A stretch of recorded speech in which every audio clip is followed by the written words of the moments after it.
العالمین وصلی اللہ علی محمد وآلہ الطیبین الطاہرین واللعن الابدی علی اعدائہم اجمعین۔ امیر المومنین علیہ السلام کے 400 آداب میں سے آج کچھ آداب یا ہدایات کا تعلق اہل بیت اطہار علیہ السلام سے ہے۔ بہت ہی ایمان افروز قسم کے فرمان ہے۔ زبردست، آپ کو پروگرام کے بعد نیات کا بندوبست کرنا پڑے گا۔ اچھا، ان جملوں کو عرض کرنے سے پہلے یہ نوٹ کر لیں، ہمارا ایمان عقیدہ ہے ہر مسلمان کا، بلکہ ہر آسمانی دین کے قائل انسان کا، کہ زندگی دو قسم کی ہے۔ قرآن میں خدا نے فرمایا ہے زندگی دو قسم کی ہے۔ یا ایھا الذین آمنوا استجیبوا للہ وللرسول اذا دعاکم لما یحییکم۔ اس میں دو زندگیوں کی طرف اشارہ ہے۔ اے صاحبان ایمان، یہ قبر میں تلقین نہیں ہے جہاں ہم مردہ سے مخاطب ہوتے ہیں۔ زندہ لوگ مسجد النبی میں یا مکے میں جو لوگ ہیں ان سے کہا جا رہا ہے کہ میرے حبیب ان سے کہو یا ایھا الذین آمنوا استجیبوا للہ وللرسول، خدا اور رسول جب تمہیں بلائیں تو ان کے دعوت پر لبیک کہو۔ کس چیز کی طرف بلائیں؟ لما یحییکم، ان تعلیمات کی طرف جب تمہیں بلائیں جن سے تم کو زندگی ملتی ہو تو ان کے دعوت پر لبیک کہو۔ کن سے کہا جا رہا ہے؟ مردوں سے یا زندوں سے؟ زندوں سے۔ اس کا مطلب یہ ہے کہ یعنی وہ زندگی جس کے نتیجے میں انسان خطاب کے قابل ہوتا ہے، کسی کی دعوت کو سننے کے قابل ہوتا ہے، وہ زندگی اور ہے، اور دین کی تعلیمات پر عمل کر کے جو زندگی ملتی ہے وہ اور ہے۔ کلیئر پتہ چلا؟ ٹھیک ہے۔ ہاں، صرف قبر میں ہے اے فلان ابن فلان اسما افہم، وہ یہ خطاب مردوں سے نہیں ہے، بلکہ زندہ کھاتے پیتے رسول خدا کے سامنے جو کھڑے ہیں ان کے بارے میں خدا فرماتا ہے کہ اے صاحبان ایمان، جب خدا اور رسول تمہیں ان تعلیمات کی طرف دعوت دیں جو تمہارے لیے حیات بخش ہیں، جن سے تمہیں زندگی ملتی ہو، ان کی دعوت پر لبیک کہو۔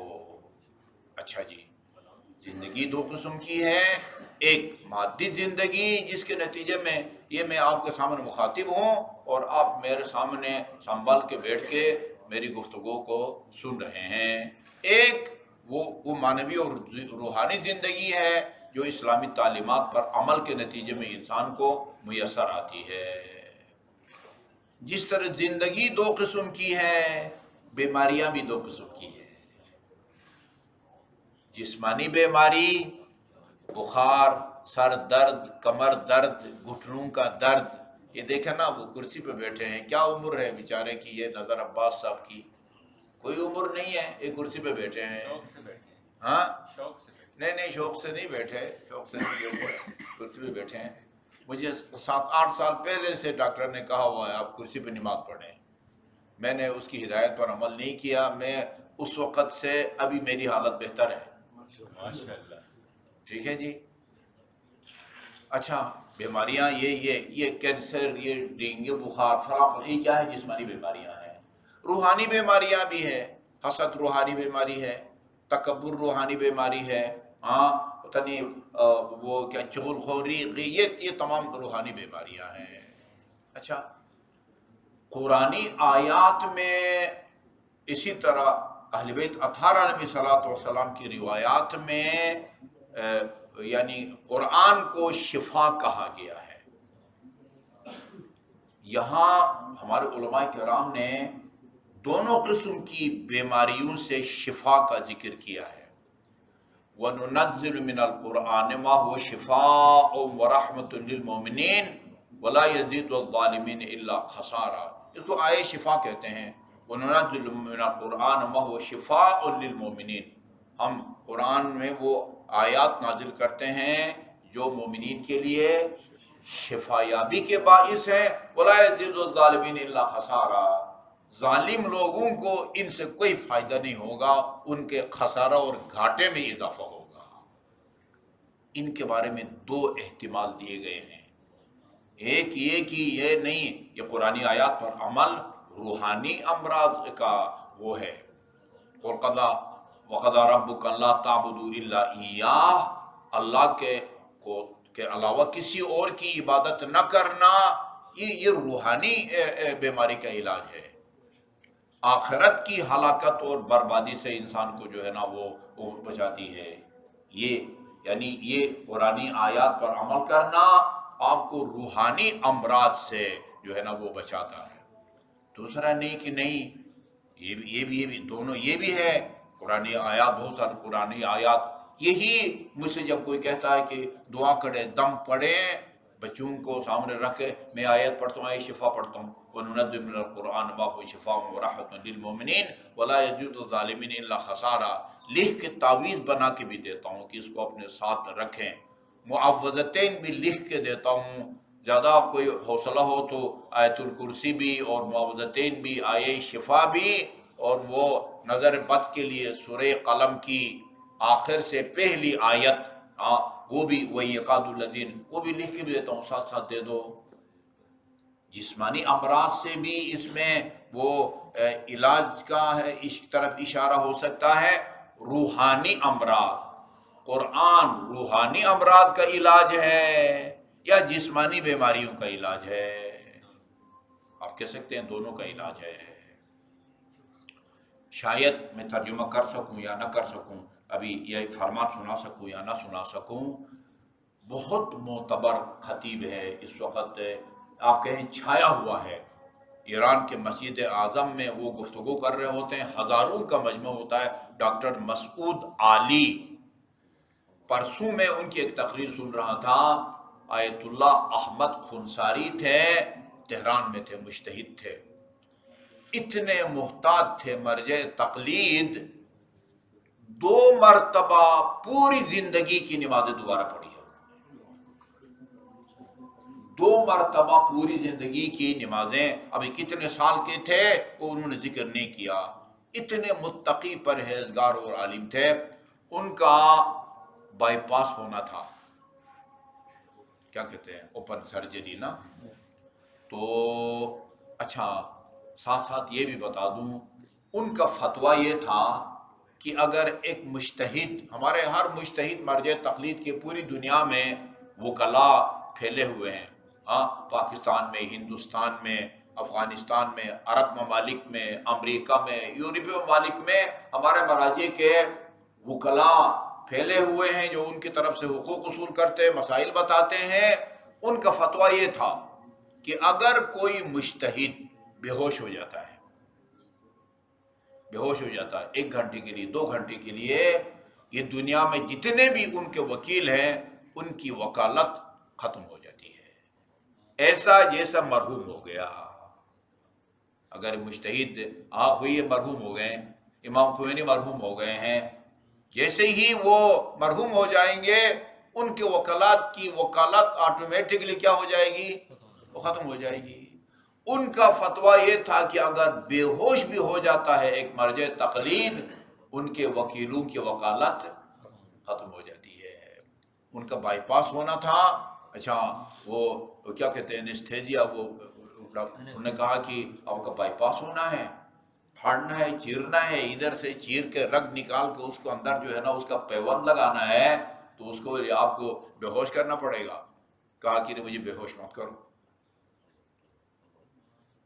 کہا کہ یہ ناقابل برداشت ہے، یہ پھاڑنا ہے، چیرنا ہے. ہمارے وہ کہتے ہیں نا، وہ کھانے کے سارا دل شر اتار کے نا باہر ایک بالٹی میں رکھ دیتے ہیں، اس کی جگہ جو ہے وہ مصنوعی حرکت قلب آپ کو دیتے ہیں. وہ جو بھی پیوند لگانا ہے لگانے کے بعد، اب بریگیڈیئر غلام علی صاحب اللہ تعالیٰ طول عمر دے، کہتے ہیں آغا جی اس عالم میں جانے کے بعد واپسی کا نام جو ہے نا وہ اوپن ہارٹ سرجری ہے. دل کو الگ تھلگ کر کے بالٹی میں رکھ دیتے ہیں، اور جو کرنا ہے 2-3 گھنٹے کر کے اس دوران حرکت قلب مصنوعی دیتے ہیں، پھر اس کو جوڑ کے بٹن دباتے ہیں. اب اللہ کے ہاتھ میں ہے وہ دل کام کرتا ہے یا نہیں کرتا. انہوں نے کہا کہ مجھے بے ہوش مت کرو.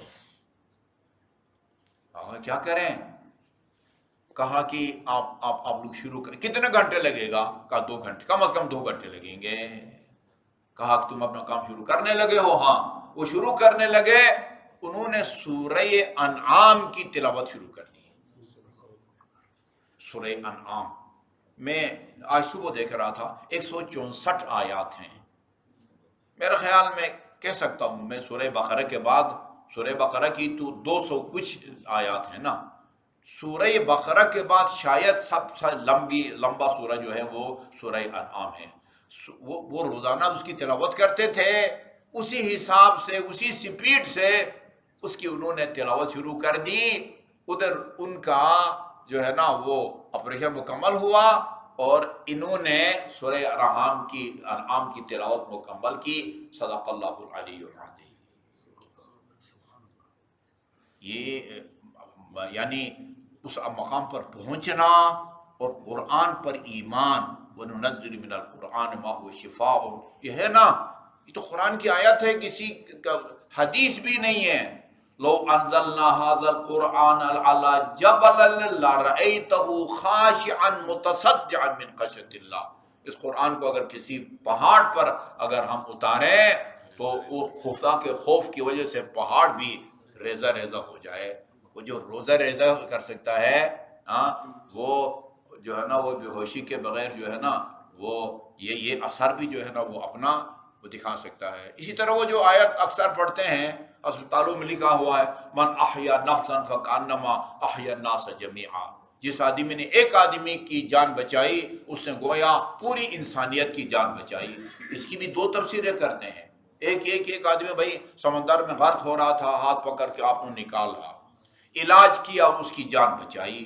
بعض کہتے ہیں نہیں اس سے مراد یہ جان نہیں ہے، اس سے مراد یعنی گمراہی سے بچانا ہے. من احسن نفسا یعنی روحانی ہلاکت سے ایک بندے کو بھی اگر آپ نے بچایا، گمراہی سے بچایا، اس کی توحید درست کی، اس کی نماز درست کی، تارک الصلاۃ کو آپ نے نمازی بنایا، بے حجاب کو باپردہ بنایا وغیرہ وغیرہ، یہ احیاء نفس ہے. مردہ کو زندہ کرنا، یہ بھی مردے کو زندہ کرنا ہے. گمراہ آدمی کو راہ راست پر لانا اور جو مر رہا ہو اس کا علاج کر کے اس کا ہاتھ پکڑ کے جو ہے نا پانی سے نکالنا، یہ دونوں کی طرف اشارہ ہے. ٹھیک ہے جی. اب دیکھیے اہل بیت کا ذکر، اس لیے میں نے کہا نیاز کا بندوبست کرنا پڑے گا. ذکرنا اہل البیت شفاء من العلل والاسقام. عربی زبان میں بہت وسعت ہے، یعنی 4 الفاظ کا ایک معنی ہے. اردو میں شاید اتنا نہیں ہے. علت بھی بیماری کو کہتے ہیں، سقم بھی بیماری کو کہتے ہیں، مرض بھی بیماری کو کہتے ہیں، دنف. 4 تو کم از کم مجھے ابھی بھی یاد ہیں کہ ان 4 کے 4 کا معنی ایک ہے، بیماری ہے. مترادف کہتے ہیں نا، یہ اس کے مترادف ہے، اس کے مترادف ہے. یہ اللہ تعالیٰ آپ سب کو نصیب فرمائے. یہ طواف کے بعد 2 رکعت نماز طواف پڑھ کے سعی کے لیے جب آپ جاتے ہیں تو اس سے پہلے آپ زمزم پینا مستحب ہے نا. اس میں لکھا ہوا آپ زمزم پی کے یہ دعا پڑھو. یہ عجیب ہے. اللہم اجعلہ علما نافعا. خدایا اس ایک گلاس جو آپ زمزم میں نے پیا ہے اس کو فائدہ مند علم قرار دے. ورزقا واسعا. اسی آپ زمزم جو ایک گلاس میں نے پیا ہے اس کو رزق واسع وسیع رزق بنا دے. وشفاء من کل داء وسقم. بیک وقت دونوں لفظ استعمال ہوئے ہیں. دا بھی استعمال ہوا ہے، بیماری کو کہتے ہیں، سقم بھی استعمال ہوا ہے، مرض بھی استعمال ہوا ہے.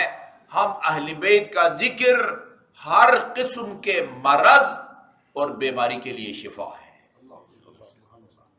اچھا جی، کس قسم کی بیماری کے لیے شفا؟ وہ لمبی چوڑی تمہید میں نے اسی لیے باندھی ہے۔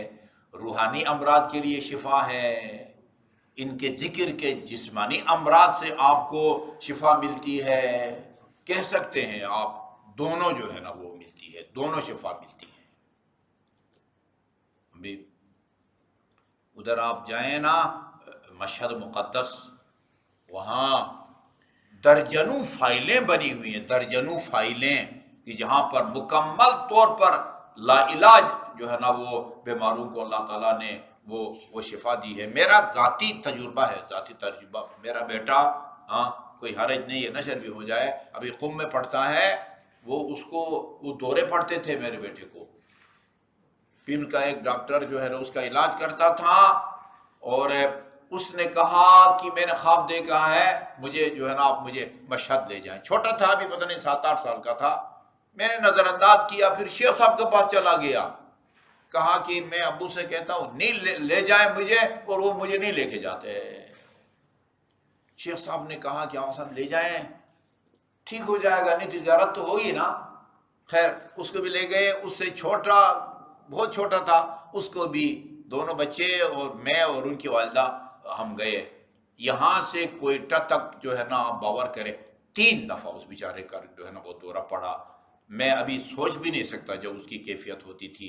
مشہد گئے، اچھا وہ ظاہر ہے خواتین کا حصہ الگ تھا، وہ میرے ساتھ تھا، بالائے سر وہ رو رہا تھا۔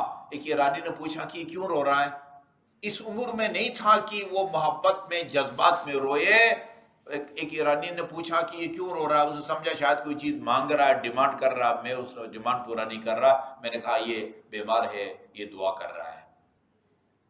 وہ آخری دفعہ دورہ پڑا تھا جو ریل میں پڑا، اس کے بعد ایک دورہ بھی نہیں پڑا، مکمل طور پر بچہ ٹھیک ہو گیا ہے۔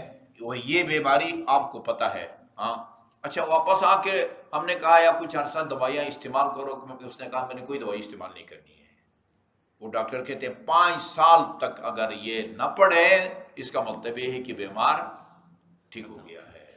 15 سال سے زیادہ ہونے والے ہیں، اب اس بیماری کا کوئی نام و نشان نہیں ہے۔ ذکرنا اہل البیت شفاء من کل داء و سقم، ہم اہل بیت کا ذکر من العلل والاسقام، ہر قسم کی بیماری اور مرض کا علاج ہے۔ یقیناً ان کا ذکر روحانی امراض سے بھی شفا ہے، شفا یابی کا باعث ہے، اور روحانی اور مادی دونوں بیماریوں سے شفا کا باعث ہے۔ وصلی اللہ علی محمد و آلہ الطیبین الطاہرین۔